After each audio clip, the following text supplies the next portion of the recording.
Sometimes we go through incredible struggles and trials in our life, and we ask God, why are you letting this happen to us? We feel like God has forsaken us, and we feel like we're all by ourselves, and we feel like it's not fair, all the suffering that's coming upon us. Romans 8:28 says, "And we know that all things work together for good to those who love God, to those who are called according to His purpose." Now we know that if we are called according to His purpose, if we are followers of Christ, then all these things happen for a reason. And our suffering might feel like it's just so much and it's really unbearable. But 2 Corinthians chapter 4 verse 17 says, "For our light affliction, which is but for a moment, is working for us a far more exceeding and eternal weight of glory." Now, when Paul is speaking here, he's calling all the affliction that he has gone through light. And he went through quite a few things.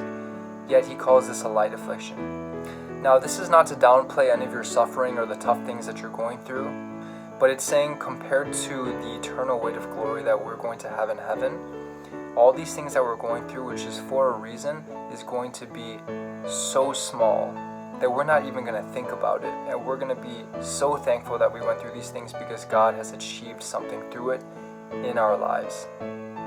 There's a quote from the Ministry of Healing that says, "God never leads His children otherwise than they would choose to be led.